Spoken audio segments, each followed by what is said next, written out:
그래서 내성이 생기기 전에 몸에 대해서 파악을 좀 더 해서 이런 부분이 내성이 빨리 생기지 않도록 보완을 해주는 게 상당히 도움이 될 거예요.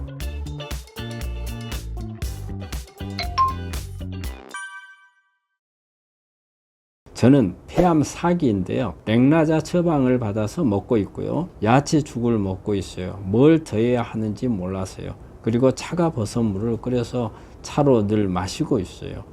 이분은 아마 폐암 4기 랭라자 처방을 받아서 먹고 계신다고 되어 있는데 이게 표적치료제거든요. 그래서 이제 우리 폐암에는 표적치료제를 참 많이 써요. 근데 표적치료제가 항상 여러 가지 피부라든지 이런 부작용들이 많이 나오는 약이에요. 가볍게 넘어가는 분들도 있겠지만 상당히 힘들어하는 분들이 많거든요. 근데 이제 이분 같은 경우에는 암 자체가 암 자체가 심해서 힘든 건지 아니면 이 표적 치료제 때문에 그런 건지 이 내용만 가지고는 다는 알 수는 없는데요. 지금 아마 야채죽을 먹고 있고 한다면은 상당히 좀 힘들어 하시는 분인 것 같아요.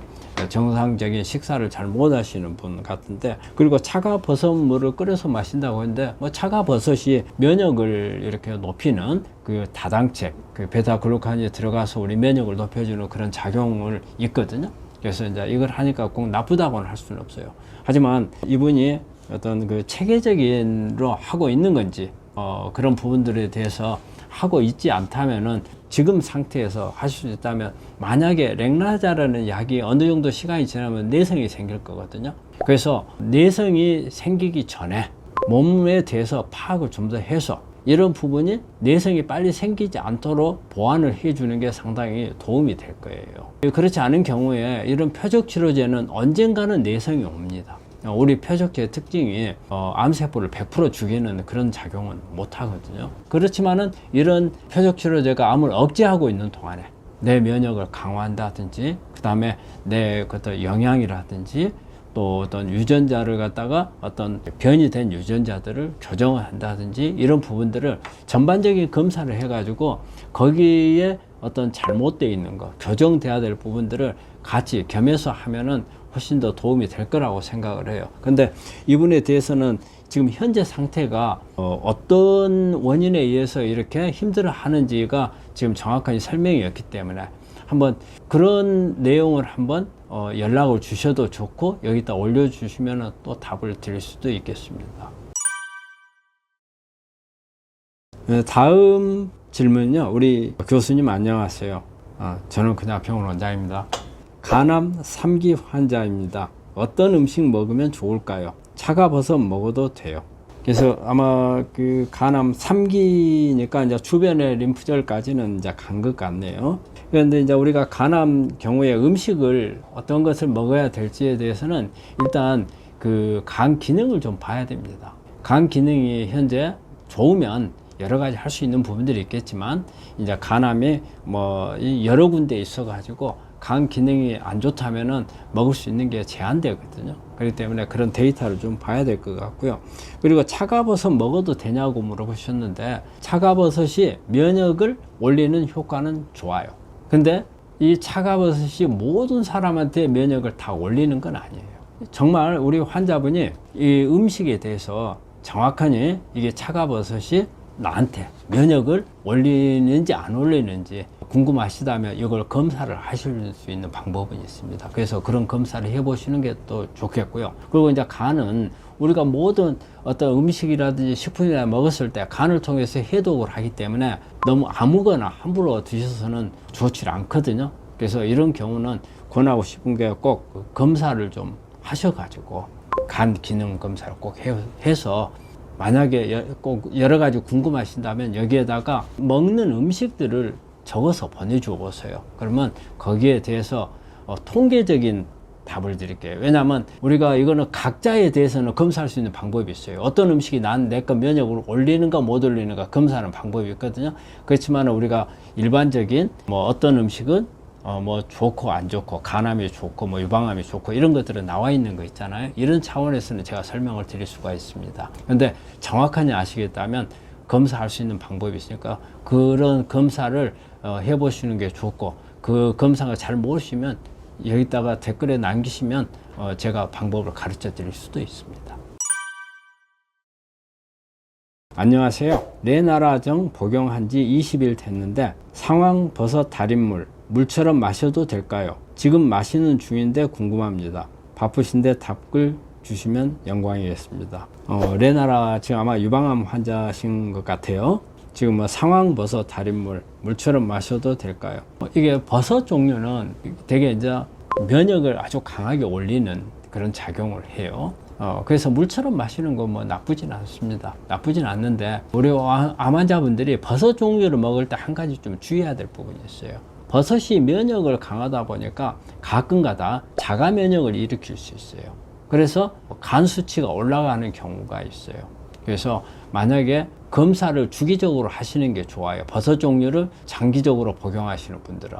그래서 간 수치가 올라가는가 올라가지 않는가를 확인을 하고, 만약에 간 수치가 상승을 하면 잠깐 쉴 필요가 있습니다. 근데 꾸준히 검사를 해도 큰 변화가 없다 그러면 그대로 하시는 게 좋고, 그렇지만 이것도 버섯도 나한테 정말 맞는 건지 검사를 하셔가지고 하는 게 가장 좋은 방법이라고 생각을 합니다.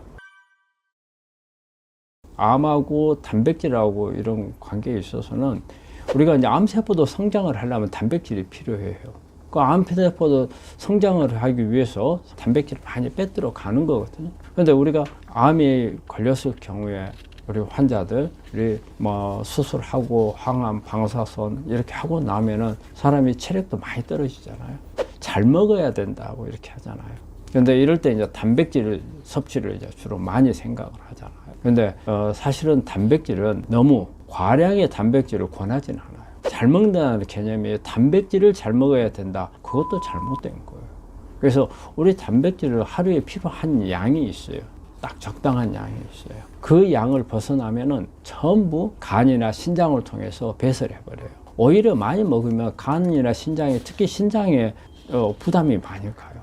신장을 통해서 배설을 해야 되니까 오히려 많이 먹게 되면 그걸로 해서 만든 에너지를 가지고 다시 먹은 음식을 빼내는데 에너지를 써야 되는 그런 상황이죠. 그래서 우리가 일반적으로 우리 암 환자분들이 단백질을 많이 먹어야 된다, 잘 먹어야 된다는 개념을, 단백질을 많이 먹어야 된다 이런 개념은 아닌 것 같고, 또 한편으로 암세포가 성장을 하는데 단백질이 필요해요. 이 단백질 중에서 글루타민이라는 성분이 많이 필요하거든요. 근데 요즘에는 뭐 글루타민에 대해서, 우리 글루타민은 되게 우리 근육 기르는 사람들, 이런 사람들이 많이 먹는 아미노산 중에 하나잖아요. 근데 이 글루타민이 장 기능을 좋게 해줘요. 그래서 면역을 올리는데 글루타민이 도움이 되는데, 또 한편으로는 암세포가 성장을 하기 위해서는 글루타민이 또 필요하거든요. 상당히 지금 보면 글루타민이 우리 몸에 좋다 나쁘다고 논쟁이 되어 있는 이런 부분들이 있어서, 단순한 글루타민만의 문제지만 전반적인 단백질에 있어서는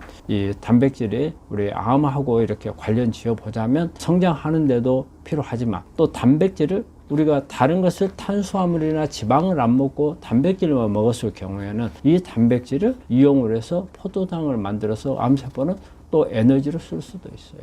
우리 암 환자분들, 특히 이제 항암을 하거나 수술을 하게 되면 다시 세포를 재생하기 위해서 필요한 소스가 되는 게 단백질이기 때문에 공급을 해야 되겠지만, 너무 많은 양은 피하시는 게 좋다고 생각을 합니다.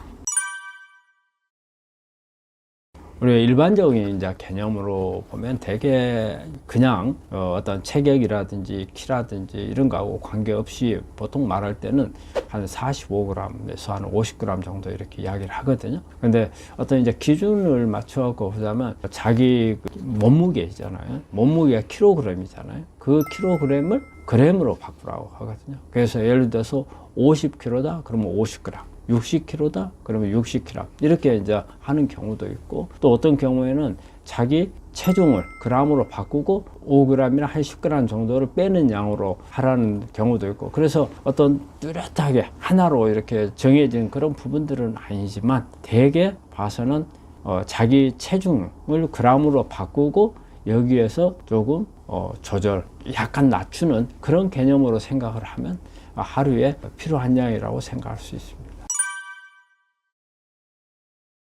우리 암 환자한테 맞는 단백질은 저는 가능한 한 식물성을 권해요. 동물성은 특히 이제 우리가 그 소고기, 돼지고기 이런 이제 육식들은 사육을 하기 때문에 여러 가지 성장 호르몬, 그다음에 뭐 철분제, 포화지방산, 항생제 이런 부분에 좀 문제가 많이 있죠. 그래서 가능한 피하는 게 좋겠는데 되게 그래서 이제 식물성으로 제일 이제 권하는 게 콩이죠.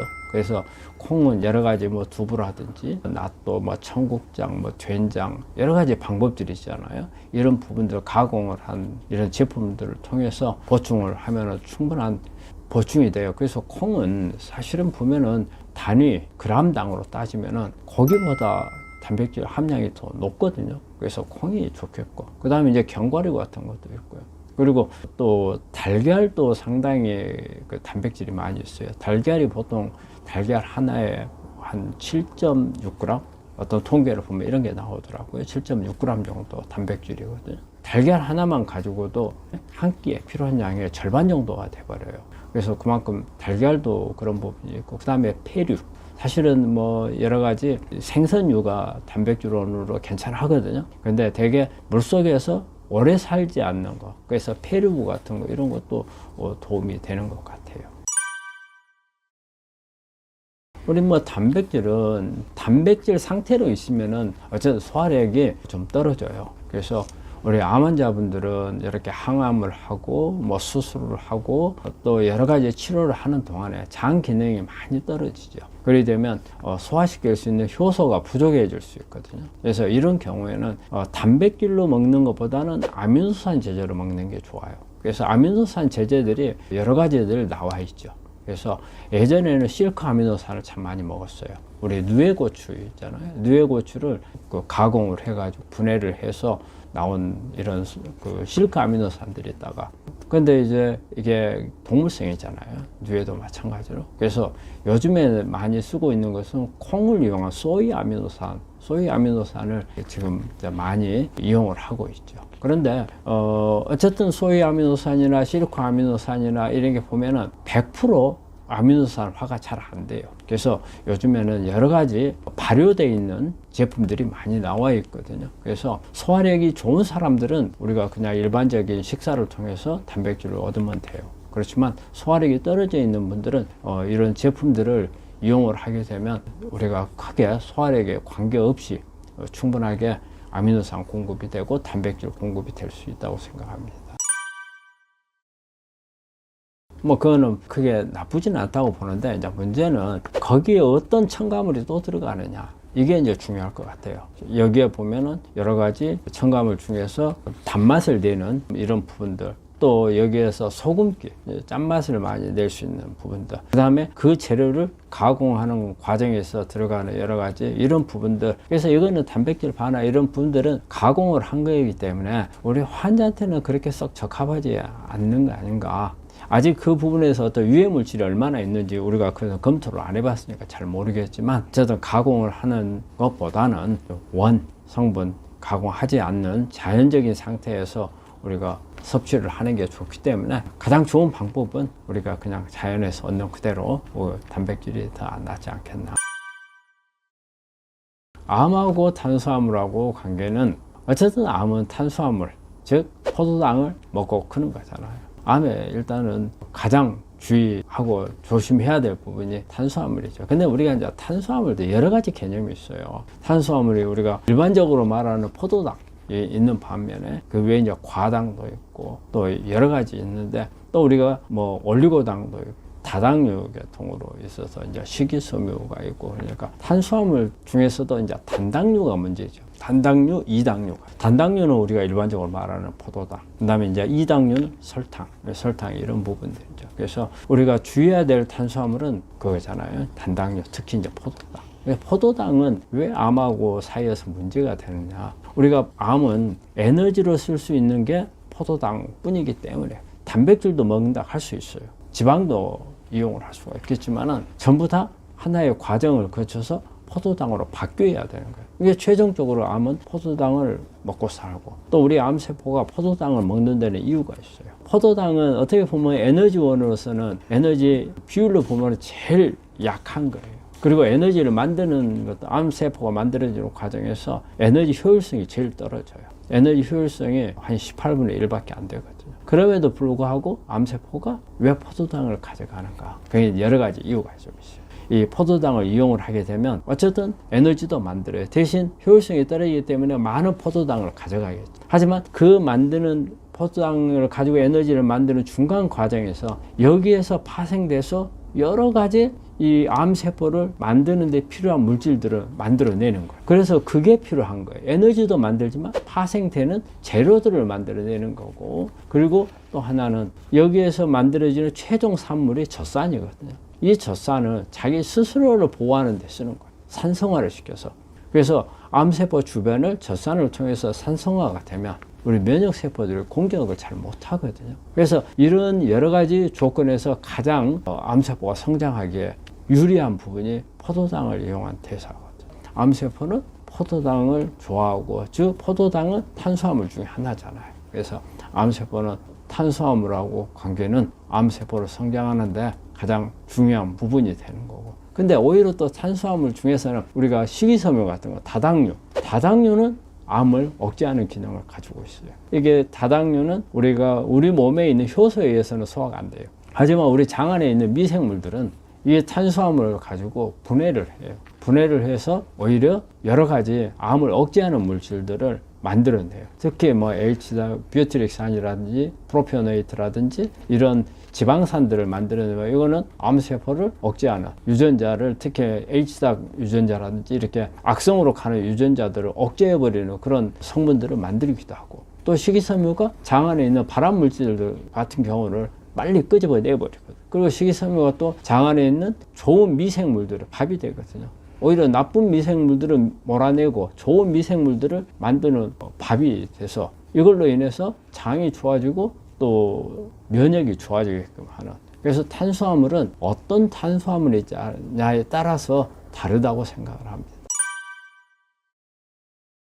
탄수화물들 중에서는 암 환자가 필요한 탄수화물을 이렇게 생각해 봐야 돼요. 식이섬유가 많은 게 좋다. 그 다음에 파이토케미칼을 많이 가지고 있는 게 좋다. 그 다음에 비타민이나 미네랄을 같이 가지고 있는 게 좋다. 이렇게 이제 본다면 저는 이제 고구마가 가장 좋을 거라고 생각을 해요. 고구마 속에는 여러 가지 탄수화물도 있지만은 우리가 그 안에 이뉼린도 들어있고, 그 다음에 이제 안토시아닌, 또 베타카로텐, 뭐 이런 부분들도 이제 다 같이 항암 작용을 가지고 있는 그런 부분이 있고, 또 고구마 속에는 칼륨이 많아서 세포 탈수를 막아주는 이런 부분들이 많아요. 그래서 우리가 면역 검사를 이렇게 해보면 고구마가 대부분에서는 높게 나와요.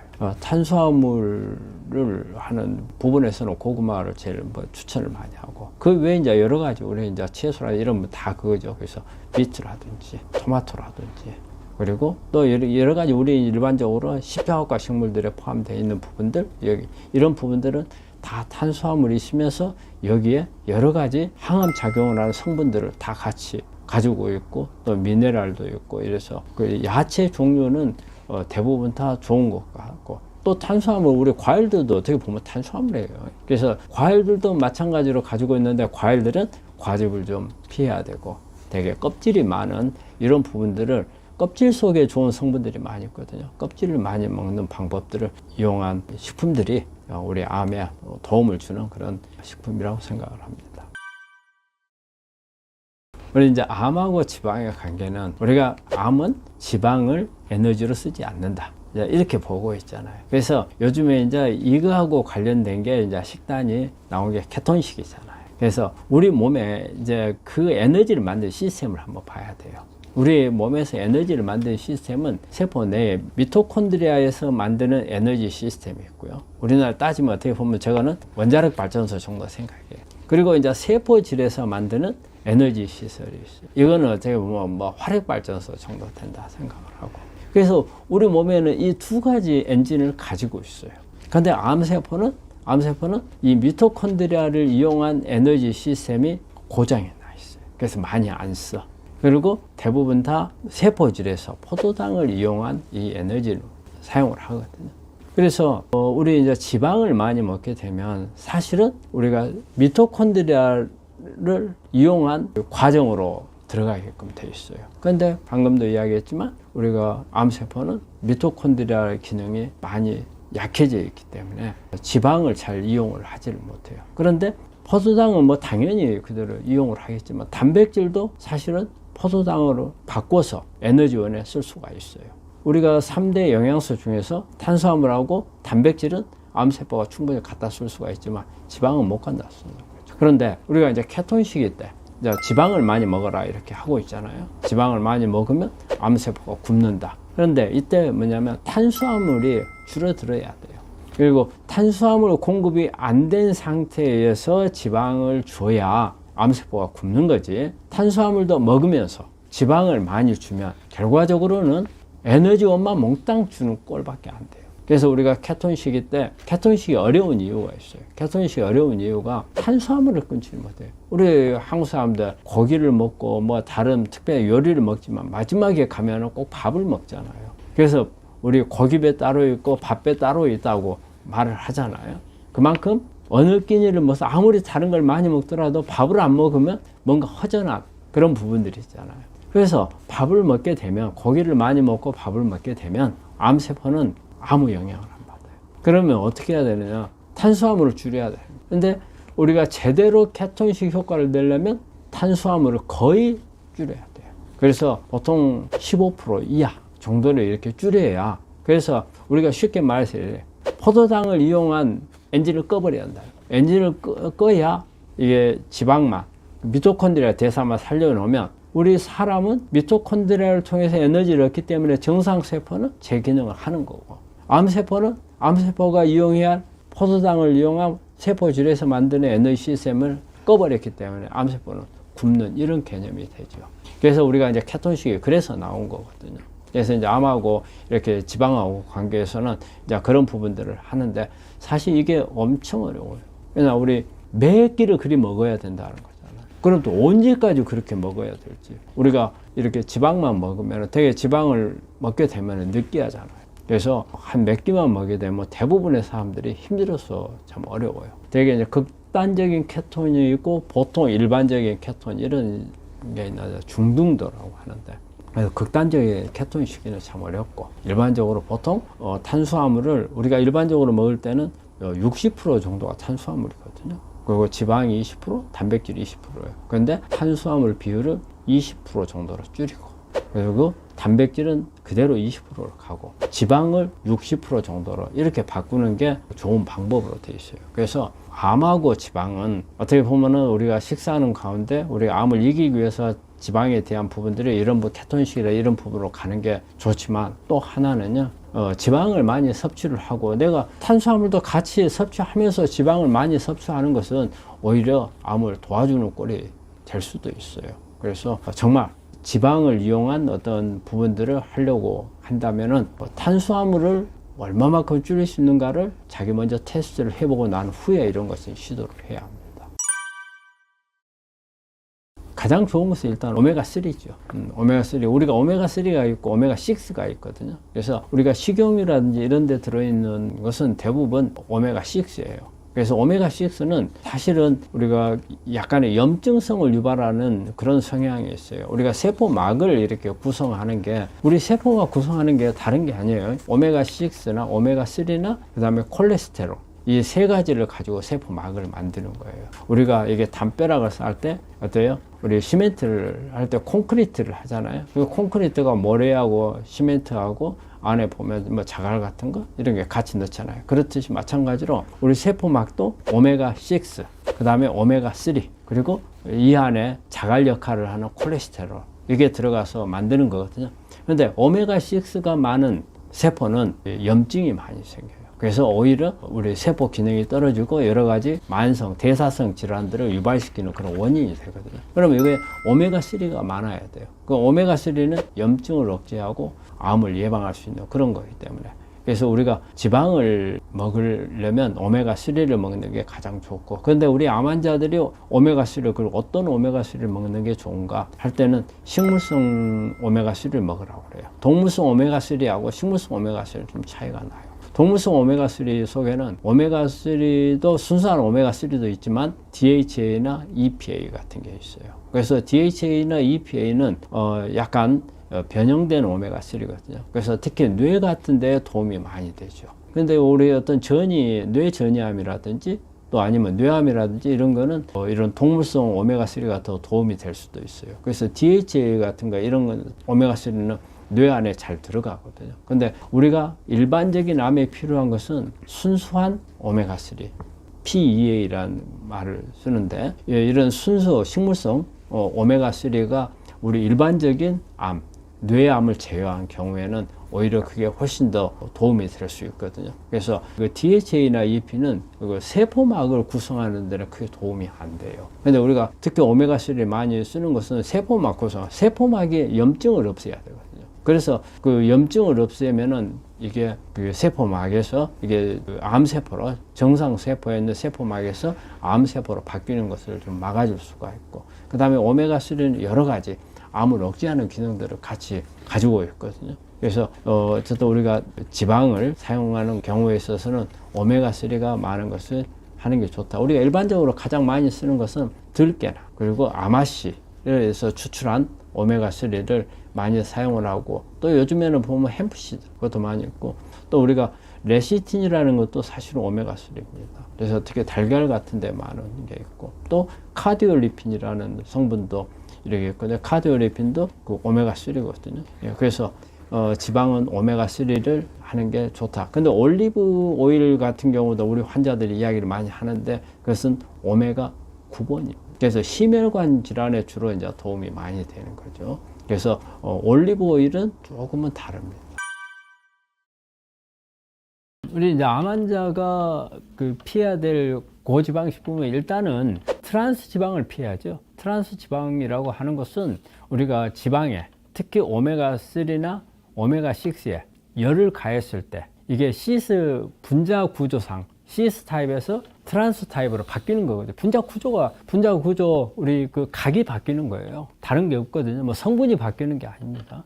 그 각이 바뀌었을 때 이 각이 바뀌는 것 때문에 발암 물질로 바뀌어 버리는 게 있거든요. 그래서 대개 우리가 튀김을 하거나 여기에 쓰는 기름을 썼을 경우에 트랜스 지방으로 바뀌고, 또 하나 우리 버터나 마가린 같이 수소를 첨가해서 그 트랜스 지방으로 바뀌는 수가 있거든요. 그래서 이런 지방들은 가능한 피하는 게 좋고요.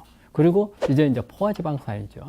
포화지방산을 가능한 피하는 게 좋죠. 그리고 이제 오메가6는 우리가 식물성 많이 있죠.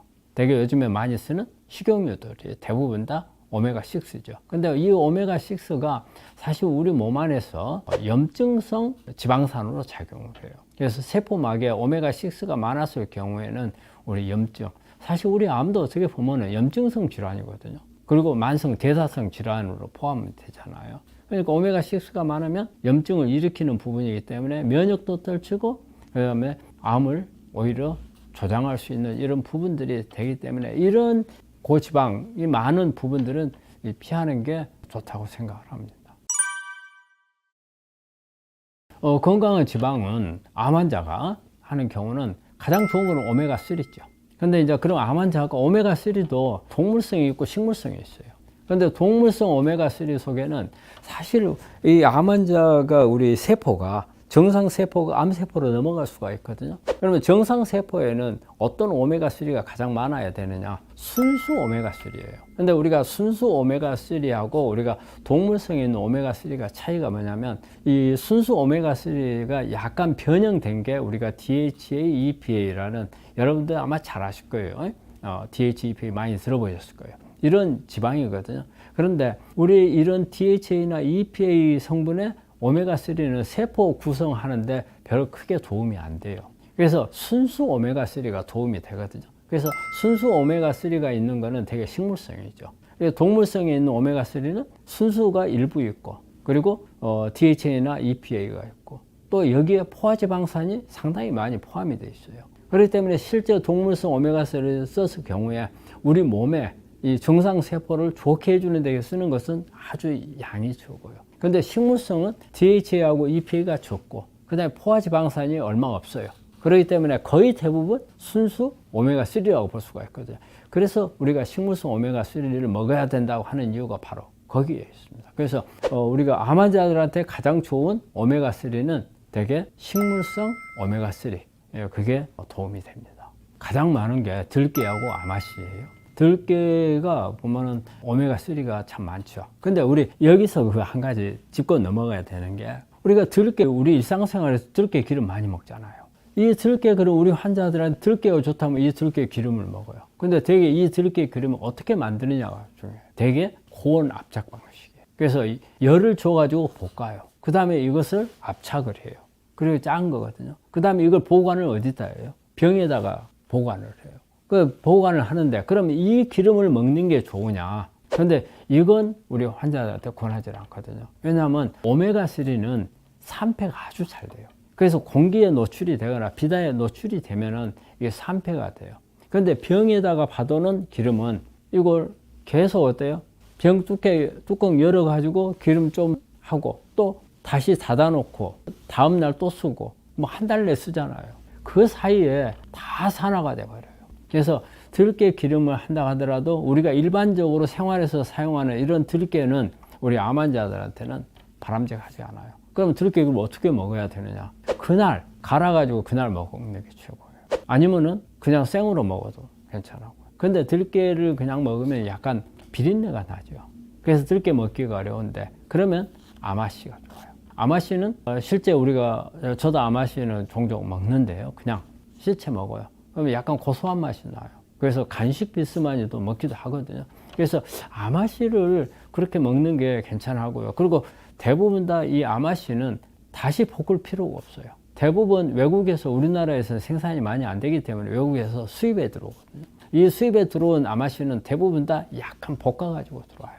그렇기 때문에 따로 그럴 필요가 없어요. 그냥 먹으면 되고, 그리고 이 아마씨를 먹을 때 조심해야 되는 부분들은 이게 오는 과정에서 곰팡이 같은 게 생기는 경우가 있거든요. 이런 부분들은 좀 잘 살펴야 돼요. 그래서 이제 그런 부분이나, 아니면은 이 아마씨는 그냥 우리가 갈아가지고 24시간 이내에 먹는 게 좋아요. 이걸 또 갈아가지고 병에 담거나 그거는 좋지 않습니다. 그래서 이렇게 들깨는 아마씨, 그 외에는 우리가 그 햄프시드라고 하는 여기에서 나오는 햄프시드도 마찬가지로 오메가3가 많이 있고, 그리고 또 달걀에서 보면 레시틴이라는 성분이 있어요. 레시틴도 보면 오메가3거든요. 그래서 이런 데서 오메가3를 섭취할 수가 있습니다. 암 환자가 식단을 구성을 하는 방법에서 일반인들하고 우리가 이제 달리 개념을 많이 하잖아요. 우리가 일반인들 식단 구성은 탄수화물, 단백질, 지방 비율을 6대 2대 2 이렇게 보고 있어요. 탄수화물이 6이고 지방이 단백질이 2예요. 그런데 암 환자는 식단 구성을 바꾸라 가죠. 탄수화물이 2, 단백질이 2, 지방을 6으로 바꾸라는 거예요. 그거는 우리가 암세포는 에너지를 탄수화물, 지방, 단백질 중에서 가장 쉽게 쓰는 게 탄수화물이고 그 다음으로 쓰는 게 단백질이에요. 그런데 지방을 잘 쓰지를 못해요. 그래서 케톤식이라는 게 여러분들 많이 들어보셨죠? 케톤식이라는 게 어떤 의미예요? 한마디로 지방을 많이 먹고 탄수화물을 줄이는 거죠. 탄수화물을 줄이고 지방을 많이 먹었을 때 암세포가 지방을 가지고 에너지를 잘 쓰지를 못하기 때문에 암세포는 굶고 내 정상세포는 충분히 에너지를 얻을 수 있는 거예요. 그래서 우리가 정상세포는 미토콘드리아에서 에너지를 많이 만들어요. 특히 지방을 갖다 많이 쓰는 거거든요. 우리가 고지방을 이렇게 하는 게 좋다고 하는 것은 바로 이제 케톤식의 개념이에요. 그래서 대신 이때 조건이 있어요. 탄수화물을 많이 줄여야 돼요. 탄수화물을 많이 먹으면서 지방을 많이 먹으면 아무 의미가 없어요. 오히려 에너지 오버가 되고 암세포 성장하는 데 더 도움이 줄 수가 없어요. 우리가 고지방 시기를 한다 할 때는 항상 탄수화물을 비율을 볼 때 20% 이하로 가야 됩니다. 우리가 일반적으로는 60%예요. 여러분들 생활하면서 식사하는데 보면은 탄수화물이 60%거든요. 그 60%를 20%로 줄여야 되니까 상당히 많이 줄여야 되겠죠. 예를 들어서 밥을 평소에 한 공기를 먹는 사람이다? 그럼 3분의 1만 먹어야 된다는 의미가 되거든요. 그래서 3분의 1로 줄이고 나머지를 지방으로 바꾼다는 개념이에요. 그래서 지방으로 바꿀 때는 가능한 한 우리 몸에 좋은 지방, 뭐 포화지방산이 많은 것은 별로 안 좋죠. 그리고 오메가6가 많은 식용유 계통도 좋지 않거든요. 그럼 오메가3가 많은 거. 오메가3가 많은 것은 우리가 식물성으로는 들깨, 그 다음에 아마씨, 우리 요즘에 보면 CBD 오일이라는 이런 부분들도 있고, 그런데 너무 고가여서 그런 부분들은 좀 그렇고. 그 다음에 이제 동물성으로 섭취를 한다 하면 저는 이제 등푸른 생선, 등 푸른 생선에 가서 오메가3가 많아요. 되게 꽁치, 고등어. 근데 너무 큰 생선은 또 다른 문제가 있기 때문에 별로고, 그런 부분들을 통해서 지방을 섭취를 하면 되고, 이때 올리브 오일 같은 것은 오메가9이거든요. 이런 경우도 괜찮아요. 오메가9은 암하고는 직접적인 관련은 없지만 심혈관을 좋게 해주는 거거든요. 그래서 혈액순환을 좋게 해주면 산소 공급을 잘 할 수 있게끔 도와주는 거거든요. 그래서 이런 올리브 오일이라든지 이런 부분들을 가미를 해가지고서 식단을 구성하면은 가장 바람직하고, 이때 우리가 이제 고지방식을 말하는 겁니다. 이제 포화지방산하고 불포화지방산을 우리 환자 여러분들도 많이 들었을 거예요. 불포화지방산이 좋다는 이야기를 많이 들었죠. 오메가3, 오메가6, 오메가9 이런 부분들이 다 이제 불포화지방산인데, 그럼 포화지방산과 불포화지방산이 어떤 차이냐? 사실 분자 구조에서는 말하는 거예요. 분자 구조에서 어떤 수소가 좀 더 들어갈 여지가 있는 이런 분자 구조를 가지고 있는 게 이제 불포화지방산이고, 탄수하고 수소가 완전히 다 차가지고 더 이상 수소가 끼어들지 못하는 이제 이런 지방산을 이제 포화지방산에서 다 찼다 그 말이에요. 이거는 불포화라는 건 아직 덜 찼다 그 말이고. 근데 특히 이제 여기서 중요한 거는 포화지방산은 되게 에너지원으로 주로 많이 쓰는 거예요. 우리 몸에서 에너지원으로 쓰죠. 포화지방산을 많이 가지고 있는 식자재가 되게 이제 육류에 많이 들어있죠. 육류에 들어있는 우리가 지방들은 거의 대부분 포화지방산이죠. 그래서 되게 에너지원으로 쓰는데, 암에 있어서 이게 지방산이 중요한 부분은요, 불포화지방산이에요. 불포화지방산이 우리 세포막을 구성을 해요. 세포막을. 그래서 대개는 성인이 돼버리면 오메가6가 엄청 많아요. 거의 한 85% 이상을 오메가6가 차지하죠. 근데 우리가 태어날 때는 오메가3가 훨씬 더 많아요. 오메가3가 80% 이상이 돼야 되는데 성인이 되면서 오메가6로 바뀌어요. 근데 이제 그거는 먹는 음식들 중에서 오메가6가 너무 많기 때문에 그래요. 대부분의 우리 식단 중에서, 채식 중에서 오일을 가지고, 기름을 가지고 있는 이런 채식들은 거의 다 오메가6가 많아요. 그래서 우리가 면화유라든지 해바라기유라든지 옥수수 기름이라든지 이런 건 전부 다 오메가6예요. 그러니까 우리가 주변에서 얻기에 너무 쉬운 것은 오메가6냐. 근데 사실 세포막을 구성하는 게 오메가3하고 6가 구성하는데, 오메가6는 어떻게 보면은 좀 빽빽하니 차서 영양분이라든지 산소라든지 이런 공급에서 들어갈 수 있는 공간을 없애버려요. 그래서 잘 들어가지 못해요. 한마디로 세포막이 뻣뻣해진다고 볼 수가 있어요. 그래 되면은 이게 영양 공급이 제대로 안 되고 또 산소 공급도 제대로 안 되고, 그런 가운데 우리 세포막에 염증이 잘 생겨요. 오메가6가 있는 경우에는. 그래서 이제 오메가3가 이제 많아야 되거든요. 그래서 이제 오메가3 같은 경우는 세포막을 오메가3로 구성이 잘 돼 있을 때는 산소도 수월하게 들어가요. 영양분도 수월하게 들어가고, 여러 가지 미네랄들이라든지. 그래서 이런 부분들이 충분히 들어갈 수가 있거든요. 한마디로 포화지방산하고 불포화지방산을 나눈다면 포화지방산은 주로 에너지원을 쓰는 거다라는 거죠. 그래서 이 포화지방산이 많은 음식을 먹게 되면 칼로리가 과다가 돼요. 그리고 염증이 많이 생겨요. 그래서 되게 좋지 않고, 이런 부분들은 대부분 다 육류 속에 들어있는 지방산이 포화지방산이고, 그러면 채식에서 얻는 게 이제 세포막을 보는 건데, 세포막은 이제 불포화지방산으로 한다는 거예요. 포화지방산은 세포막이 잘 쓰지 않고. 그런데 오메가6가 많아요. 성인이 되면. 그래서 이거를 우리 암 환자분들은 오메가3 쪽으로 많이 바꿔줘야 돼. 그래야 영양 공급이라든지 그 다음에 산소 공급이 잘 돼서 정상세포가 암으로 가는 것도 막아주고, 또 암세포는 산소 공급이 많이 되게 되면 어때요? 살 수 있는 환경이 안 돼요. 그래서 암을 억제할 수 있는 그런 힘이 있거든요. 그래서 오메가3가 그래서 필요한 겁니다. 오메가6는 오히려 산소 공급 차단이에요. 그래서 오메가3가 많은 대개 들깨라든지 아마씨라든지 햄프시드라든지 이런 부분들, 또 우리 달걀에 약간 있는 레시틴 같은 경우도 오메가3 계통이거든요. 그래서 이런 부분들을 보충을 해주는 게 좋겠고, 그래서 포화지방산하고 불포화지방산은 그렇게 나뉩니다. 우리가 이제 단백질 보충제를 먹는 것도 항암하는 동안에 정말 먹기가 어려운 상태면은 그런 부분들을 하는 것도 나쁘진 않죠. 나쁘진 않는데 이제 우리가 단백질 보충제들이 여러 가지가 있어요.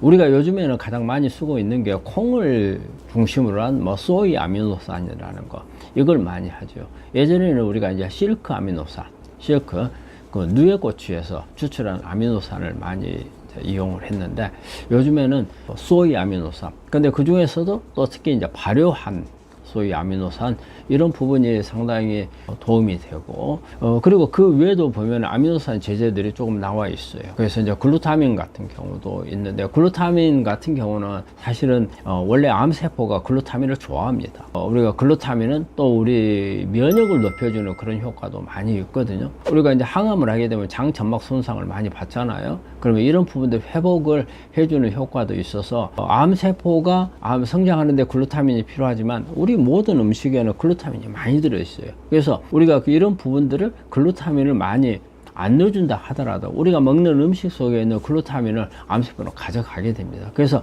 추가로 글루타민을 넣어준다고 해서 더 많이 가져가거나 그런 개념은 아니거든요.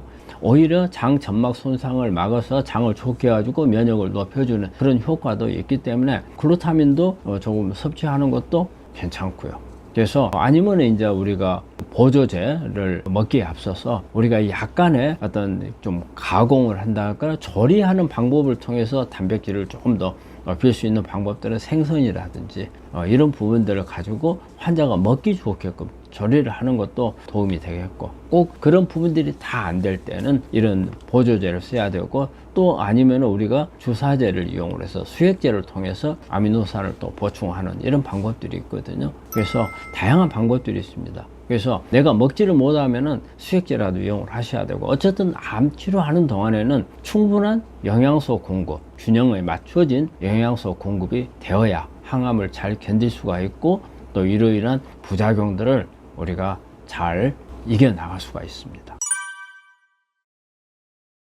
저는 제일 고단백 식품은 콩이에요.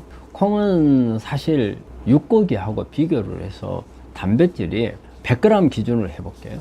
100g 기준 소고기는 21g의 단백질이에요. 근데 콩은 26g이에요. 훨씬 많거든요. 그렇기 때문에 고단백은 콩이 가장 좋은데 우리 환자분들이 고기를 먹으면 든든한 느낌이 들고 콩을 먹으면 어딘가 허전한 느낌이 들거든요. 그래서 느낌상으로는 콩을 먹으면 뭔가가 단백질이 부족한 기분이 들어요. 고기를 먹으면 뭔가가 제대로 먹고 내가 좀 오늘 음식을 좀 맛있게 잘 먹었다 이런 표현을 할 수가 있는데 여기에는 이런 게 있어요. 우리 식물 속에 들어있는 아미노산에 동물에만 있는 아미노산은 없거든요. 동물성 아미노산이 없어요. 사실 이 동물성 아미노산이 여기에는 여러 가지 호르몬들을 만드는 그런 효과를 가지고 있는 것들이 있거든요. 그래서 동물을 먹으면 이런 아미노산이 들어오기 때문에 여기에서 세로토닌이라든지 어떤 도파민이라든지 여러 가지 우리가 즐거워할 수 있는 이런 아미노산이 공급이 되니까 이런 호르몬들을 많이 만든단 말이에요. 그러니까 이 호르몬을 느끼는 기분이 있어요. 근데 식물성에는 그런 기분이 별로 없어요. 그렇지만은 우리가 암 환자가 음식으로 먹을 때 이런 동물성에는 우리가 좋을 수 있는 호르몬을 만들 수 있는 부분이 있지만 그 외로 오히려 도움이 안 되는 부분들을 많이 가지고 있단 말이에요. 성장 호르몬이 있다든지 아니면은 항생제가 들어있다든지 그다음에 철분이 들어있다든지 여러 가지 포화지방산이 많다든지 이런 문제들이 같이 결부가 되어 있거든요. 그렇기 때문에 저희는 가능한 한 동물을 통한 단백질 원을 섭취하는 것보다는 콩 종류도 우리가 요리를 여러 가지 할 수 있잖아요. 두부라든지 된장, 청국장, 낫또 그리고 요즘에는 콩을 가지고 고기 풍미를 낼 수 있는 이런 부분으로도 만들거든요. 그래서 저는 콩이 가장 좋다고 생각을 합니다. 우리 이제 트랜스 지방이라는 것을 이제 좀 아셔야 돼요. 우리가 트랜스 지방이 안 좋다 이건 많이 알잖아요. 그러면 우리가 트랜스 지방하고 반대되는 개념이 시스라는 거예요. 근데 이거는 다른 게 아닙니다. 성분이 다른 게 아니에요. 분자가 만들어지는 그 학교 때 보면은 이게 막대기하고 구슬 같은 거하고 해서 분자 구조를 갖다가 이렇게 한 모형들을 아마 보신 적이 있을 거예요. 이때 이게 시스 타입이라는 게 있고 트랜스 타입이라는 게 있어요. 그러니까 한마디로 분자와 분자 사이를 하는 각도 문제거든요. 이건데 이게 일반적인 경우에는 시스 타입은 우리 몸에 별 특별하게 이상을 주질 않아요. 근데 이게 각도가 달라져서 트랜스 타입으로 바뀌었을 때 이 트랜스 타입이 여러 가지 발암물질, 암을 일으킬 수 있는 이런 물질로 바뀌는 거거든요. 근데 이렇게 잘 바뀌는 게 대개 보면 오메가3, 그 다음에 오메가6 이런 부분들이, 즉 불포화지방산, 우리가 포화지방산하고 불포화지방산하고 나누는 거거든요. 우리가 오메가3나 오메가6, 오메가9 올리브 속에 들어있는 이런 부분들은 이게 불포화지방산입니다. 그리고 우리가 일반적으로 뭐 육류에서 나오는 기름들은 거의 대부분 다 포화지방산이거든요. 근데 포화지방산은 사실은 트랜스 쪽으로는 안 갑니다. 이것 자체가 아주 그 세포 구성하는데 경직이 돼 있고 해서 우리 건강에 도움은 주지는 않지만 트랜스 지방으로 가는 건 아닌데, 문제는 불포화지방산이에요. 불포화지방산에 열을 가하게 되면 시스에서 트랜스로 바뀝니다. 그래서 이렇게 우리가 기름에 어떤 튀기거나 전을 지지거나 이럴 때 이 기름에 열이 가해지면 시스 타입에서 트랜스 지방으로 바뀌는 거고요. 그리고 또 다른 걸로는 우리 버터나 마가린, 수소 첨가물을 하게 되면 또 마찬가지로 트랜스 지방으로 바뀝니다. 그래서 우리가 트랜스 지방은 우리가 1급 발암물질로 이렇게 WHO에 등록이 돼 있잖아요. 그래서 가능한 오메가3나 오메가6 이런 부분들은 열을 가하는 것을 피해야 됩니다. 그리고 또 특히 발화점이 낮은 불포화지방산, 이게 올리브 오일이거든요. 올리브 오일은 다른 기름에 비해서 훨씬 더 발화점이 낮으니까 더 안 좋아요. 그래서 올리브 오일은 우리가 되게 드레싱용으로만 사용을 하지 우리가 그 튀김용으로 안 쓰거든요. 그런데 우리 환자들이 의외로 올리브 오일은 좋은 거니까 튀김을 하는다든지 아니면 뭐 전을 지지는데 올리브 오일을 쓰는 분들이 있더라고요. 그래서 그거는 바람직하지 않습니다. 다른 어떤 기름보다도 더 안 좋고요. 그래서 올리브 오일은 드레싱용으로만 사용을 하도록 하십시오. 암 환자는 몇 번의 식사가 적당한가? 그런데 사실은 답은 별로 없어요. 근데 이건 생각을 해야 돼요. 식사를 암 환자는 소식을 해야 된다. 소식을. 그 다음에 한꺼번에 많이 먹어서는 안 된다. 그러니까 우리가 일반적으로 이제 세 끼를 식사를 하잖아요. 근데 요즘에 많이 이제 알려진 식사법 중에 하나가 암 환자에 도움이 되는 식사법이 간헐적 단식이잖아요. 이 간헐적 단식은 2끼 먹는 방법이에요. 2끼를 먹고 그 다음 끼를 먹을 때까지 한 16시간 정도로 굶는, 이게 이제 간헐적 단식인데 3끼를 먹게 되면 간헐적 단식이 안 되죠. 그래서 2번을 먹는 방법이고, 또 어떤 분들은 우리 환자분들 중에서 자기는 한 끼밖에 안 먹는다. 그래서 한 끼밖에 안 먹는 경우는 저는 그렇게 바람직하지 못하다고 봐요. 한 끼를 가지고 하루를 때워야 하잖아요. 그러면 그날 먹는 양이 많아야 되거든요. 그러면 결과적으로는 순간적으로 혈당이 많이 올라갈 수가 있어요. 한 끼를 양을 너무 많이 먹는 것보다는 2끼로 나눈 게 나아요. 그리고 한 끼는 안 먹는 게. 그래서 말이 그러잖아요. 우리가 그 아침을 먹을 때는 정승같이 먹고, 점심은 적당히 먹고, 저녁은 거지같이 먹어라, 이런 말이 있거든요. 그게 오래전에 과학자가 내놓은 그 주장이에요. 그냥 우리가 사회에서 떠도는 말 중에서 나오는 뭐 아침은 정승처럼 먹고 점심은 적당히 먹고 저녁은 거지처럼 먹으라는 말이 그런 의미가 아니고요. 사실은 여기에는 근거가 있는 부분이에요. 그런데 이제 요즘에 실생활에서는 그럼 어떻느냐. 우리가 아침은 일어나면은 입맛도 없고 입안도 쓰고 막 이래서 아침은 잘 못 먹잖아요.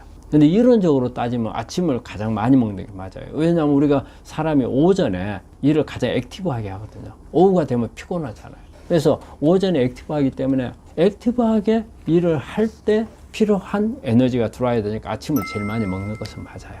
근데 실제적으로 일상생활에서는 아침은 잘 많이 못 먹잖아요. 특히 젊은 사람들도 그렇고. 그래서 점심을 결과적으로는 많이 먹어야 되는데 우리 어떻게 먹어요? 저녁을 제일 많이 먹어버리죠.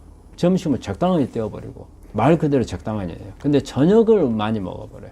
그래서 방법을 바꿔야 되는 거죠. 그리고 우리가 이제 횟수를 따졌을 때 보통 3번을 일상적으로 먹는 건데 우리가 횟수를 늘리면 간식을 한 번 더 먹어요. 그래서 우리 암 환자들은 간식은 안 하는 게 좋습니다. 그리고 정말 내가 암을 치료하는데 뭔가 내 식사 방법이 암에 도움이 돼야 되겠다 생각한다면 간헐적 단식을 하시는 게 좋을 것 같아요. 그래서 저녁을 한번 줄여보세요. 저녁을 줄이는데 아예 굶으려면 너무 힘들어요. 처음에 적응이 안 돼요. 일단은 줄이는 것부터 해봐야 되거든요. 근데 줄이는 것은 할 수가 있어요. 단지 뭐냐면 처음에 쉽지 않아요. 줄이면은 예전에는 저녁 먹고 간식 먹고 했단 말이에요. 저녁에 잠들 때쯤 되면 출출해야 하니까 먹었단 말이에요. 그런데 그것도 간식도 먹지 말고 저녁도 먹지 마. 그러면 힘들잖아요. 그래서 저녁을 처음에 줄이고 양을 줄여보고 그 다음에는요 방법을 바꾸세요. 밥을 먹는 것보다는 어떤 죽이라든지 간단한 거 유동식으로 내 위를 아주 편하게 위가 편해야 잠을 잘 자잖아요. 그래서 그런 유동식으로 바꿔주는 거예요. 그래서 이제 그런 방법으로 하다가 나중에 내가 다 적응이 잘 되면 그때는 아예 끊어볼 수도 있는 거. 그때는 진짜 이제 간헐적 단식에 들어갈 수 있어요. 식사라는 것은 저는 마지막에는 3번보다는 2번이 좋겠다. 그렇게 생각을 합니다. 삶는 거 하고 튀기는 거 하고 굽는 거 하고는 일단 삶는 게 가장 최고죠.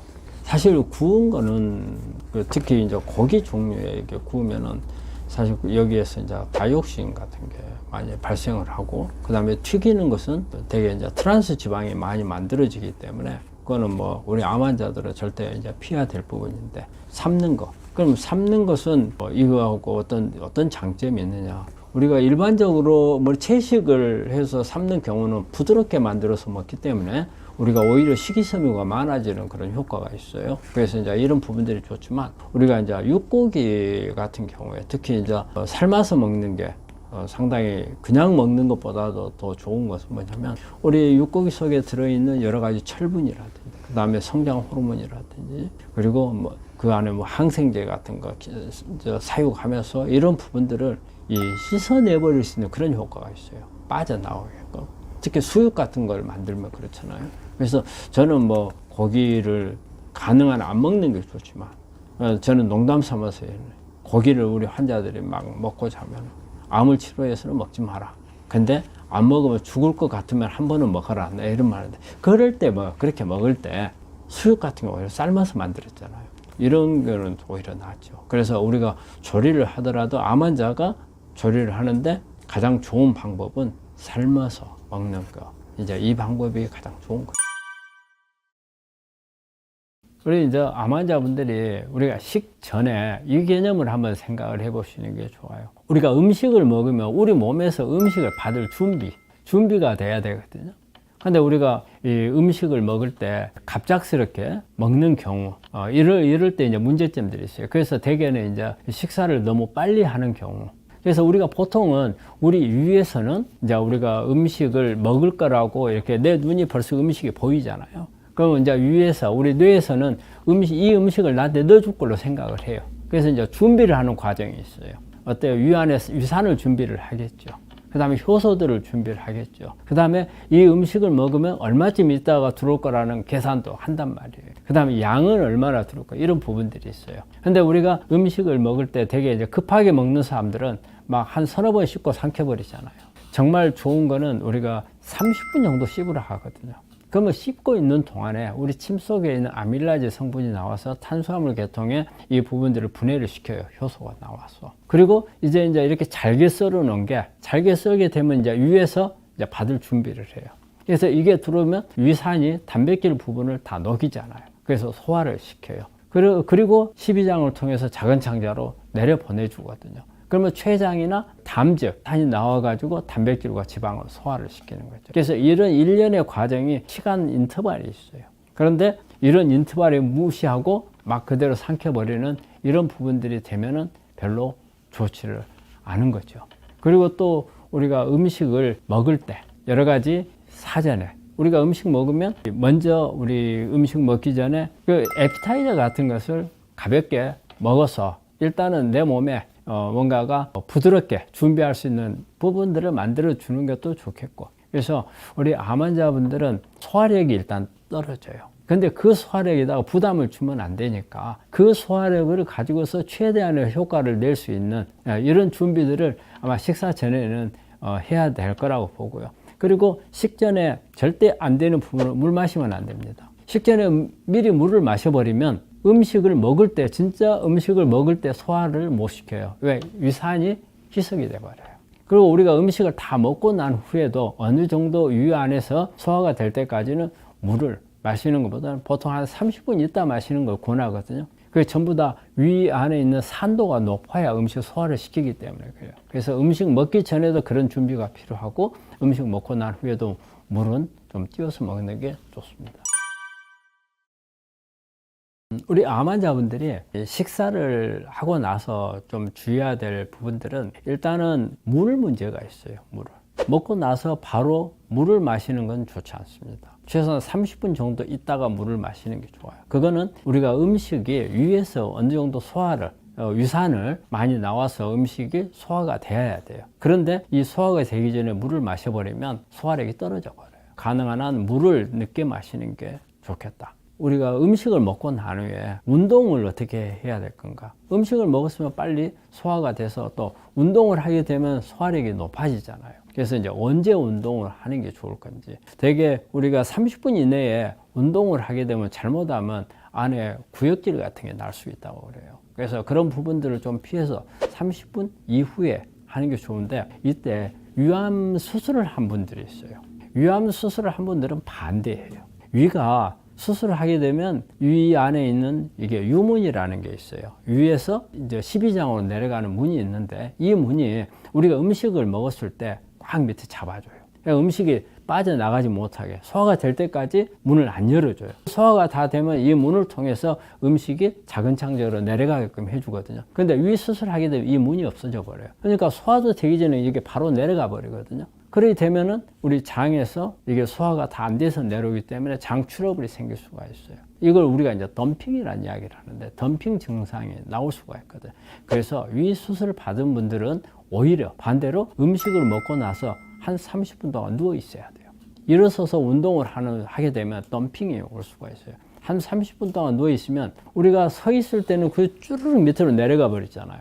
근데 누워 있으면은 천천히 흘러서 내려가서 문이 없어도 좀 조절해주는 그런 효과가 있어요. 그래서 이제 위암이 있는 경우를 제외하고는 이제 그런 부분들을 가능한 한 우리가 한 30분 정도, 그렇다 해서 우리가 그 30분 이내에 누워 있으라는 이야기가 아니고 좀 가볍게 걷는 것들, 이런 부분 하다가 내가 제대로 된 운동을 좀 해야 되겠다 그러면 30분 후에 강도를 높일 수 있는 이런 부분이고, 그리고 식사하고 취침하는 시간 관계가 있어요.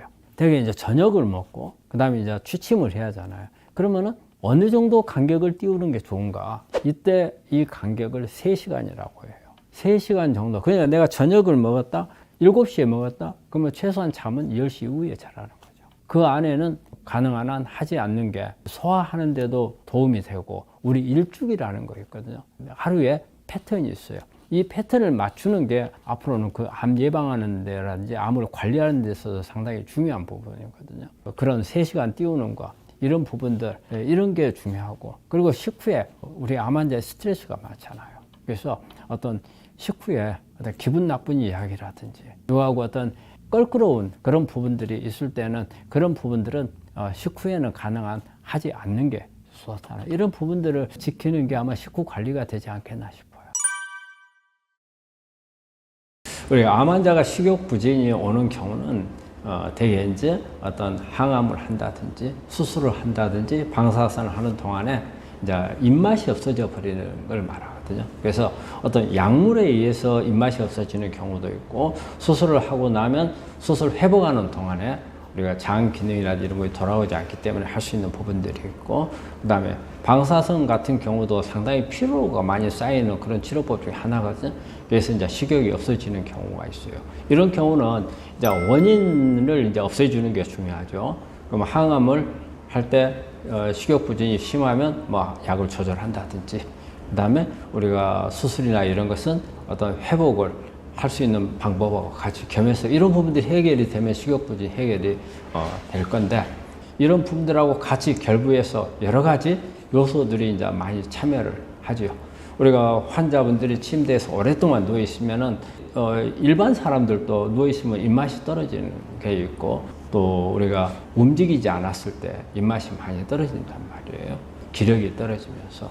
그래서 이제 그렇게 이제 오는 이 경우라든지, 여러 가지 이제 상황이 올 수가 있는데, 그럼 이제 이런 부분들을 이제 어떻게 해결을 할 건가? 가장 좋은 거는 저는 그래요. 어떤 음식이 그 환자한테 맞을 수 있는 음식을 좀 만들어 주는 게 좋다.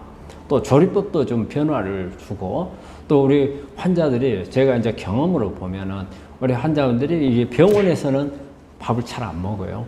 그런데 똑같은 밥도 밖에 가서 사서 먹고 들어온단 말이에요. 그럼 잘 먹고 왔다고 그래요. 그래서 뭘 먹었느냐 물어보면 특별한 음식이 아니에요. 그런데 이런 경우가 이제 어떤 분위기라든지 어떤 환경이라든지 이런 부분들의 영향을 받는다는 거거든요. 단지 내 미각이 변해서 그렇다기보다도, 그렇기 때문에 이렇게 새로운 분위기를 바꿔주는 이런 부분들도 아주 중요하고요. 그 다음에 운동 같은 걸 좀 하는 것도 도움이 돼요. 운동을 하게 되면 어때요? 약간 허기가 지거든요. 우리 말이 있잖아요. 이제 시장이 반찬이라고. 그래서 운동 같은 걸 하게 되면은 허기가 지면서 입맛을 약간 돌아올 수 있게끔 도와주는 그런 게 있고. 그리고 우리가 스트레스를 받으면 입맛이 없어요. 스트레스 받으면 우리 교감신경이 항진이 되면서 입맛이 떨어지거든요. 그래서 이런 스트레스를 줄이는 방법, 이런 스트레스를 줄이는 방법은 어때요? 여러 가지 뭐 명상이라든지 아니면 심신요법이라든지 이런 부분들을 하거나, 아니면 가족들하고 어떤 대화를 많이 하게 되면은 이런 가운데 기분이 풀어지게 되고 또 음식을 먹게 되는 이런 부분이에요. 그리고 또 잠을 잘 자야죠. 잠을 못 자면 우리 아침에 잠 못 자는데 일어나면 밥입맛 있어요? 없잖아요. 마찬가지거든요. 그렇지 않아도 여러 가지 스트레스라든지 암으로 인한 피곤한 이런 상태에서 잠까지 잘 못 자게 되면은 그만큼 어려워지고, 그리고 우리가 이 식욕이 떨어질 경우에는 우리 몸에서 어떤 항산화 이런 부분들을 좀 같이 보충해 주는 게 좋거든요. 이런 거는 비타민이라든지 미네랄이라든지 이런 게 보면은 신선한 야채라든지 이런 데 많이 들어있잖아요. 이런 부분들을 보충해 주는 게 좋고요. 그리고 또 우리가 장 문제하고도 관련이 많아요. 우리가 특히 구내염 같은 게 있으면은 미각이 떨어지면서 입맛이 없어지거든요. 그래서 이제 구내염 같은 것을 해결해 주는 방법. 그리고 또 우리 장 기능 개선도 중요해요. 왜냐하면 우리가 속이 더부룩 하거나 변비가 있거나 그러면 식욕이 없거든요. 그러면 변비를 해결해 주고, 그리고 아니면 배에서 헛배가 찬다든지 아니면 복통이 있다든지 아니면은 우리 위 같은 경우에 더부룩 하다든지 이런 부분들이 있으면 그걸 해결해 주는 치료, 뭐 유산균을 준다든지 아니면 소화제를 준다든지 이런 방법들을 하고, 그리고 또 우리 위 안에 증상들이 있을 경우에도 그렇거든요. 그래서 어떤 우리가 위염이라든지 이런 부분들이 있다면 이걸 또 치료하는 것도 방법이고, 그래서 식욕 부진은 다양한 방법들인데 그 외에 또 뭐냐면 미각 변화가 와버린 경우가 있어요. 이건 항암 때문에 오는 경우도 있고 어떤 심리적인 부분들도 있어요. 그래서 이런 미각을 개선시켜주는 이런 방법들, 특히 미각 개선할 때는 우리 아연과 같은 미네랄이 중요하거든요. 그래서 이런 부분들을 가지고 보충을 할 수 있는 방법도 있고, 그래서 이런 제가 이야기한 다양한 방법들을 동원을 한다면 식욕 부진은 어느 정도 해결할 수 있을 겁니다. 우리 암 환자뿐이 아니고 모든 사람이 먹는 게 중요하죠. 어떻게 보면은 모든 질병도 먹는 것으로부터 시작을 하고 모든 치료도 먹는 것으로부터 시작을 해요. 우리가 암 환자들한테 저희가 이제 먹는 것에 대해서 이야기를 할 때 우리가 음식이 면역에 대해서 영향을 주는 게 80%라고 그래요. 우리 면역이 만들어지는 것은 대부분 다 장을 통해서 우리가 면역을 만들어지는 거거든요. 그래서 이 장을 자극하고 장을 통해서 들어오는 성분들에 의해서 영향을 주기 때문에 그게 80%고, 그런데 음식 때문에 암이 발생하는 것은 30%라고 그래요. 그러니까 음식이 어떻게 보면은 모든 우리 몸의 건강을 결정한다 해도 과언이 아니죠. 그렇기 때문에 음식을 어떻게 먹느냐, 또 얼마만큼 먹느냐, 그 다음에 또 하나는요, 어느 때 먹느냐, 또 어떻게 먹느냐, 이런 부분들이 다 종합적이어야 돼요. 그래서 음식 같은 경우는 우리가 뭐 식이섬유가 많은 것을 먹고 단백질도 식물성으로 하고 이런 부분들을 이제 음식 종류별로, 또 요즘에는 여러 가지 뭐 음식 습관도 있겠지만 어느 때 먹느냐도 상당히 중요한 걸로 되어 있어요. 왜냐하면 우리 생체 리듬이 있어요. 우리 생체 리듬이 하루에 우리 어떤 패턴으로 돼 있는 게 우리 머릿속에 이렇게 각인이 돼 있는 부분들이 있거든요. 근데 이걸 어긋나게 했을 경우에 내 몸에서 스트레스가 생기고 이게 소화가 안 되고 장이 나빠지고 면역이 떨어지고 이런 과정으로 갈 수가 있거든요. 그래서 항상 규칙적인 식사를 하는 이런 부분도 중요하거든요. 그래서 음식은 암뿐이 아니에요. 모든 질환의 원인도 될 수가 있고 치료 요인도 될 수가 있습니다.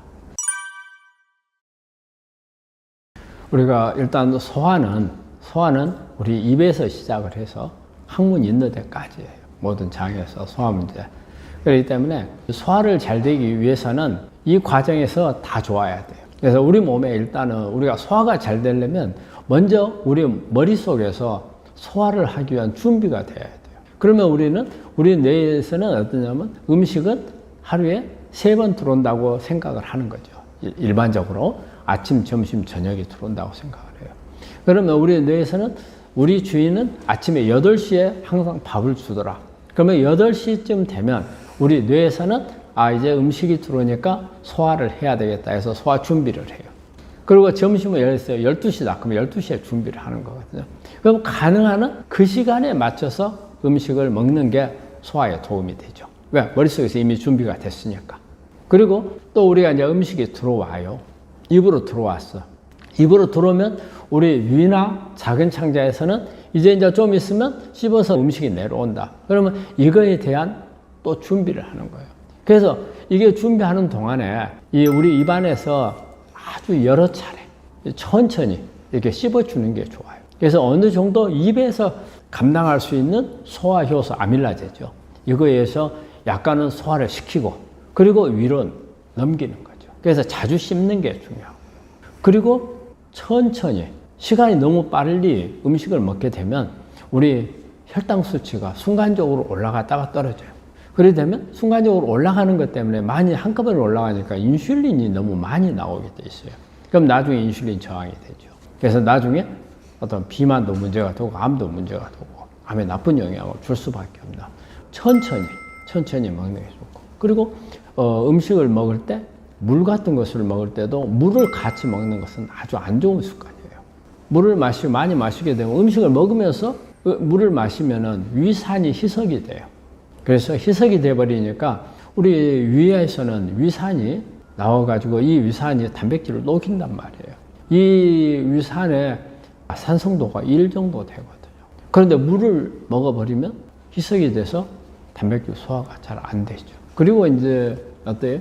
우리 암 환자들이 이제 소화하기에 이제 어려운 부분들을 보자면 암 환자들은 특히 이제 항암을 하거나 방사선을 하거나 그러면 이제 장 손상을 입어서 이렇게 오는 부분들이 있기 때문에 일단 뭐 구강에서 어떤 그 염증이 생기지 않도록 하는 게 중요하고 그리고 또 위장 장애가 오는 것을 오지 않도록 예방을 해야 되고 만약에 위장 장애가 있다면 그 부분은 빨리 개선을 해야 되고 그리고 어떤 우리 작은 창자나 대장에서도 마찬가지로 여러 가지 변비 문제라든지 이런 부분들을 해결을 해야 되고 그래서 우리가 변을 보는 것도 상당히 중요하거든요. 그래서 우리 환자분들은 소화하는 데 있어서는 식이섬유 같은 것을 많이 먹는 게 중요하고 그런데 이 부분이 소화가 잘 안 되고 하는 경우에 우리가 소화제를 저희는 먹는 것을 권하거든요. 그런데 우리 환자분들이 소화제도 약이니까 안 먹는다고 하는 분들이 있어요. 근데 그거는 잘못 생각하신 거예요. 우리 소화제는 이 효소가 몸 안에 들어가지 않습니다. 우리 장에서 음식들 소화하는 그런 역할만 하거든요. 그래서 이거 소화제를 먹는다 해서 내 몸 안에서 나오는 소화제가 안 나와가지고 오히려 우리가 마이너스다. 우리가 스테로이드 같은 그런 개념을 가지고 있는데 그건 아니기 때문에 소화제 특히 췌장이라든지 간이라든지 이런 부분들에서 어떤 항암이나 이런 효과로 인해서 효소가 잘 안 나오는 경우에는 우리가 소화제를 먹어서 도와주는 게 훨씬 더 도움이 됩니다. 우리 암 환자분들한테는 소화 문제가 상당히 많이 있는데 이런 부분들을 잘 고려해서 하시면은 도움이 될 겁니다. 우리 항암하고 있는 동안에는 입맛이 많이 변화되죠. 그거는 입맛이 변화되는 것은 어떤 맛을 느끼지를 못해서 이런 부분들이 하나가 있고, 또 하나는 미각이 변해가지고 올 수 있는 부분들이 있고, 그거는 이제 뭐 염증 같은 게. 그러니까 우리가 입맛이 떨어지는 것은 첫째는 항암하는 동안에 먹지를 못하니까 구내염 같은 게 오게 되면은 먹지를 못하고 그래서 입맛도 떨어지죠. 그리고 항암을 하고 있는 동안에 여러 가지 심리적인 요인으로 인해서 사실은 보면 기력 저하가 오고 그 다음에 피로가 쌓이고 이래 되면 입맛이 떨어지잖아요. 그러게 되면 결과적으로는 식욕부진으로 진행을 하는 거죠. 그래서 이런 식욕부진으로 가는 부분들을 막아주려고 하는 부분은 일단은 환자가 먹을 수 있는 음식이 돼야 돼. 먹을 수 있는. 내가 지금 먹기가 싫어. 먹기는 먹어야 되는데 도무지 입맛이 없어. 그럴 때는 뭔가가 환자가 조금 먹을 수 있게끔 하는 여러 가지 다양한 음식들을 준비를 좀 해보는 게 아주 중요할 것 같아요. 평소에 있는 음식 가지고는 잘 먹지를 못하는 경우 환자들을 정말 많이 보거든요. 이럴 때 뭔가가 좀 환자가 좋아할 만한 음식들을 한 번 정도 좀 바꿔가면서, 이럴 때는 환자에게 이제 자주 이제 이렇게 물어봐야죠. 그래서 이 음식도 한번 해서 먹어보면 어떻겠느냐, 저 음식은 어떻느냐, 이런 부분들에서 뭔가 좀 산뜻하게 환자가 좋아할 수 있는 음식이 있는가, 이걸 찾아가지고 해보는 게 좋고, 입맛이 없는 경우에는요, 이런 게 있어요.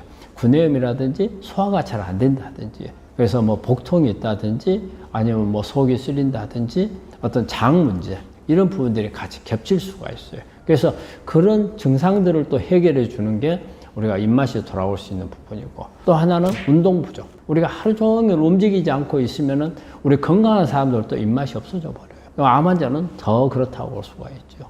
그리고 또 수면 부족. 잠을 못 자면 입맛이 없어지잖아요.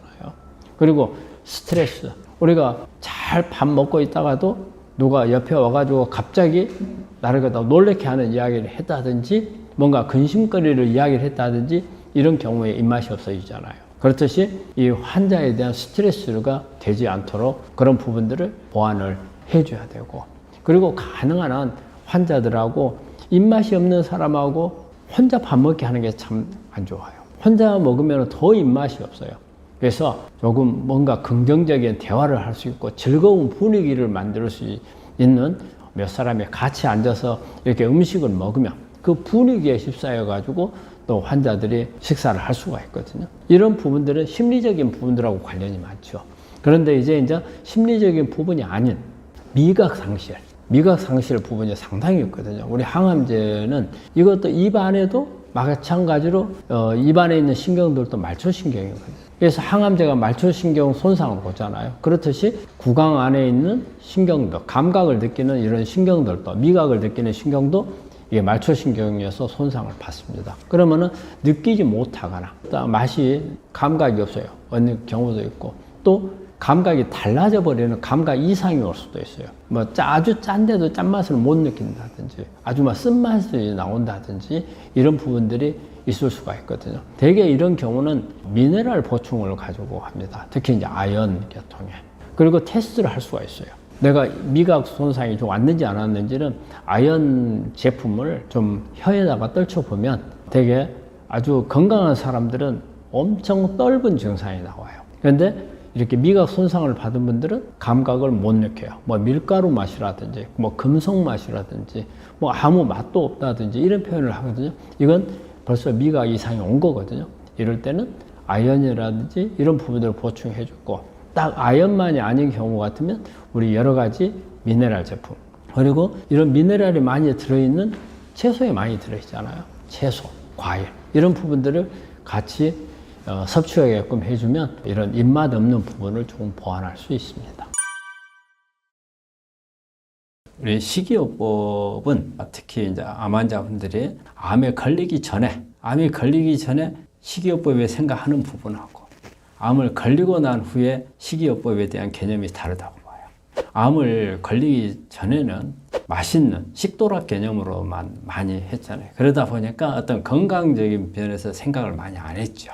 맛있는 거 먹는 이런 개념이고, 즐거움, 이런 부분, 건강을 생각하는 것보다는 내 입이 즐거운 부분을 많이 생각을 했어요. 그런데 이제 암이 걸리고 나면 이건 중요한 게 아니에요. 어떻게 해서 이 음식이 내한테 이제 치료에 도움을 줄 수 있는가?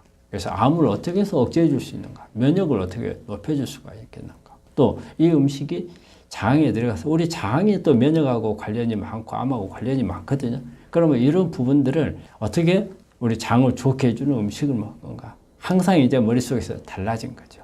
그런데 우리 환자분들이 이런 생각은 해요. 하지만 문제점이 있는 게 뭐냐면 우리 머릿속에서 암을 치료하는 음식이라고 생각하는 거하고 우리가 실제 입에서 갖고 있는 유혹하고와 다르단 말이에요. 머릿속에서는 막 야채도 많이 먹고 뭐 쓰지만은 내 몸이 좋다면 먹어야 되고 이런 생각을 다 하는데 입은 쓴 거 싫어요.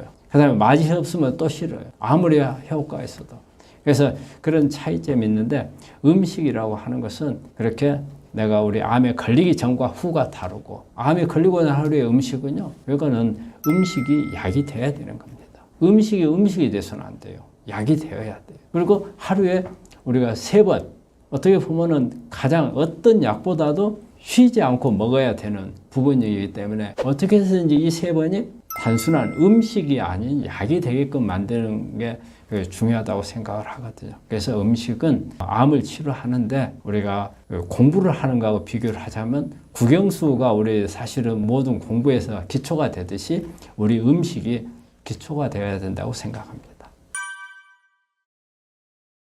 이제 우리가 식사 횟수는 사실은 혈당을 높이는 문제와 관련이 있어요. 어쨌든 암 환자가 혈당이 높아지면 좋지는 않잖아요. 근데 한꺼번에, 그러면 하루에 1번 먹는 사람, 하루에 2번 먹는 사람, 3번 먹는 사람, 또 우리가 위암 수술하게 6번을 먹거든요. 그럼 이제 이렇게 먹는 것 중에서 키포인트는 뭐냐? 혈중 농도를 많이 올리느냐, 안 올리느냐. 그 차이거든요. 근데 횟수가 적으면은 횟수가 적고 양이 많으면 순간적으로 혈중 농도를 빨리 올릴 수가 있어요. 혈중 농도가 빨리 올라가게 되면 그만큼 암에는 오히려 성장에 도움을 줄 수가 있거든요. 그래서 횟수를 가지고 볼 때는 가능한 한 여러 차례 먹는 게 양을 줄여가면서 먹는 게 혈당이 순간적으로 치솟아 올라가는 것을 막아줄 수가 있기 때문에 그런 부분들이 나을 거고요.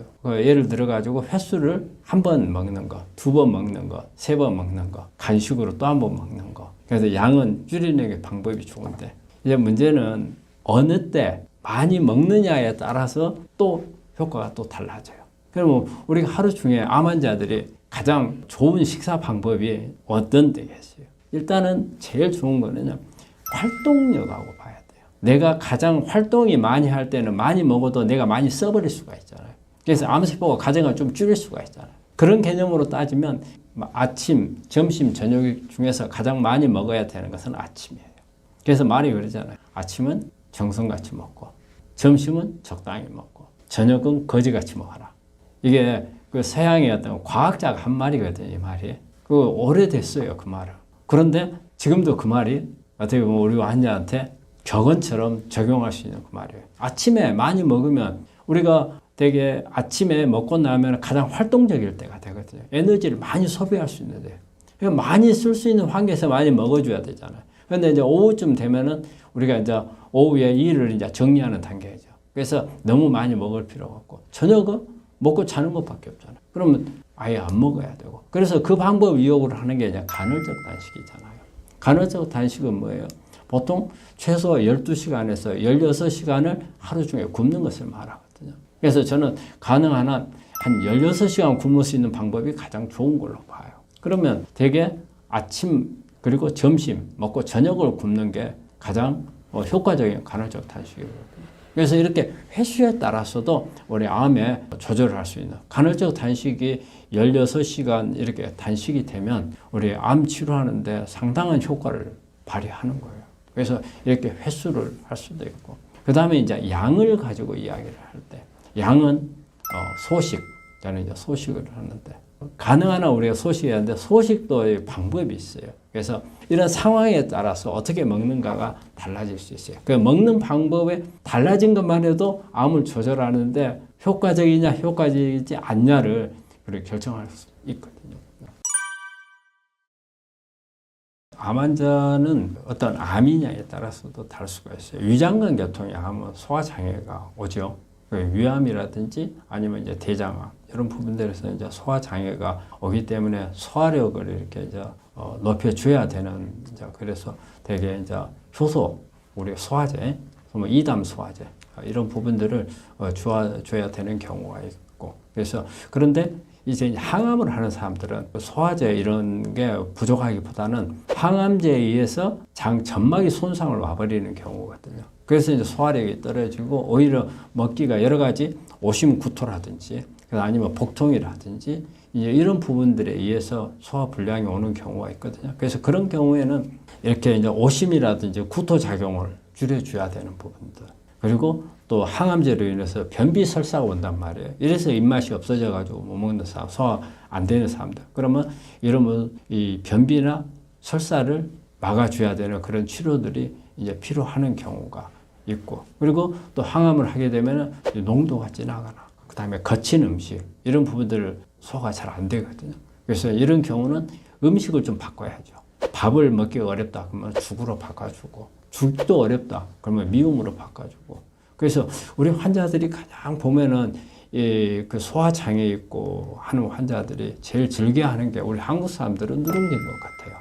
그래서 누룽지를 참 좋아하거든요. 그리고 누룽지는 보니까 어떤 사람마다 그렇게 큰 거부하는 사람들이 별로 없는 것 같아요. 그래서 이렇게 환자들이 좀 뭔가 변화를 주어가지고 하는 부분에서 이렇게 해주고 그 소화력이 떨어져서 효소가 부족하다고 생각되는 경우에는 우리가 이제 소화제 같은 것을 주고 그리고 또 운동 같은 것도 중요해요. 먹고 나서 어느 정도 운동을 해주면 우리가 소화력이 또 올라오는 수가 있거든요. 그런 부분들을 가지고 조정을 해주는 그런 방법들이 좋은 것 같아요. 사실은 이제 원칙적으로 따지면은 유기농이 당연히 좋죠. 근데 이제 우리가 정말 우리가 이상적으로 생각하는 유기농이 얼마만큼 될 수 있느냐, 우리나라의 경우에 태양에서 참 그게 어려운 부분이 많아요. 그래서 실제 우리 농사를 짓는 분들이 정말 열성을 다해가지고 유기농을 만드는데 본인이 열심히 유기농을 해도 주변 환경이 여건이 안 되면은 사실은 원칙적인 유기농은 잘 안 되는 경우가 많거든요.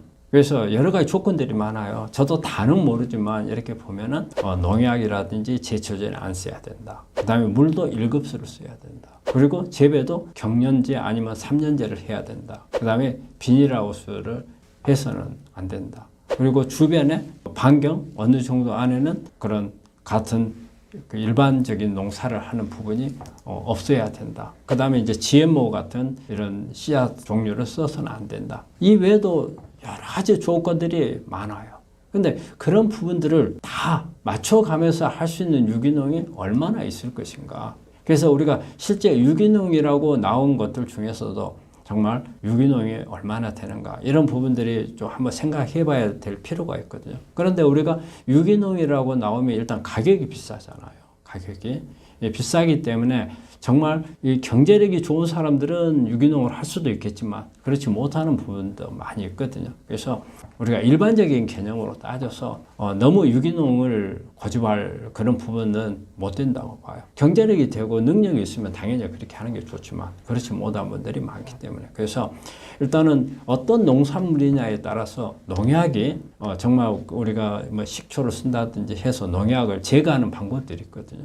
심지어는 뭐 쌀 겨라든지 겨를 통해서도 할 수 있는 방법도 있고 여러 가지 방법들이 있는데 이런 방법들을 동원해서 잘 제거될 수 있는 농산물은 뭐 그런 부분들을 가지고 가서 우리가 식사를 준비하는 가운데 잘 씻어내고 해서 할 수 있는 부분들이 있을 수 있어요. 그런데 이제 종종 이런 거에 있어요.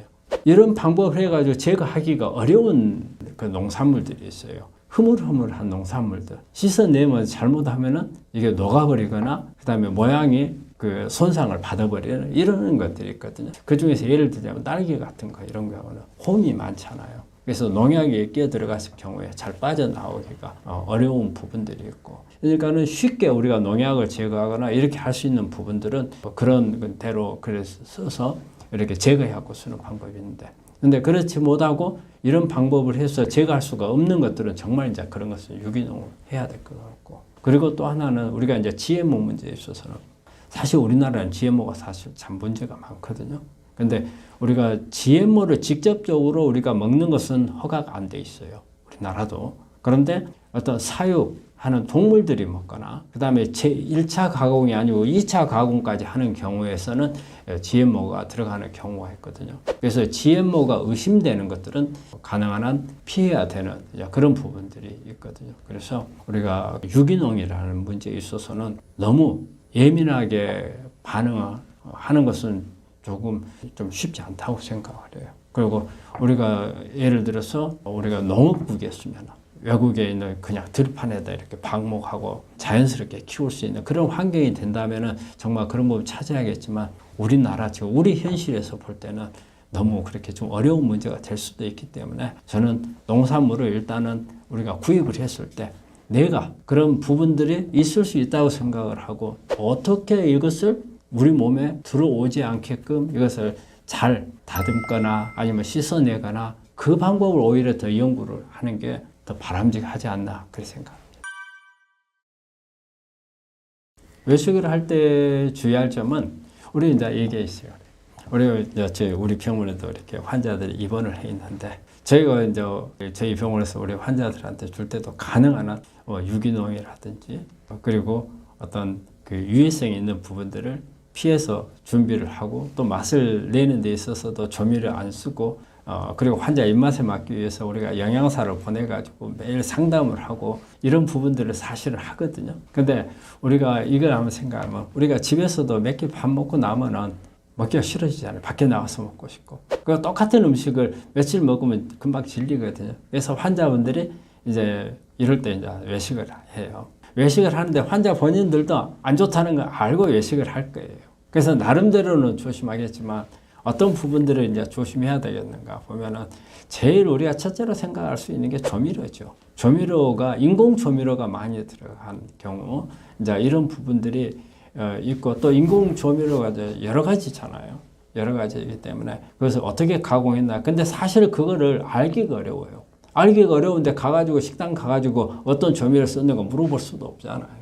근데 되게 맛을 보면은 이건 조미료가 들어갔다 안 들어갔다 좀 느낄 수가 있어요. 그래서 그런 부분들이 느껴진다면 우리가 조심을 좀 해야 되고 그 다음에 또 음식을 선택할 때 예를 들어서 육식 같은 경우라든지 이런 경우는 내가 먹어야 될까 안 먹어야 될까 이런 부분들을 나름대로 판단을 해야 되고 그래서 가장 좋은 거는 가공을 많이 안 하고 특히 우리가 이제 캔 종류 음식들이 소세지라든지 막 이런 부분들이 있잖아요. 그 다음에 어떤 그 마가린이라든지 뭐 버터라든지 이런 부분들이 적은 재료들을 가지고서 조리하는 이런 부분들을 찾고 그 다음에 조미료가 많이 안 들어가도 맛을 낼 수 있는 그런 음식들 그래서 나름대로의 어떤 나가서 외식을 할 때 나한테 유해하지 않을 거라고 생각되는 이런 부분들을 조금 생각하는 게 좋죠. 근데 제일 좋은 거는요. 조미료나 이런 부분들이 안 들어가고 음식을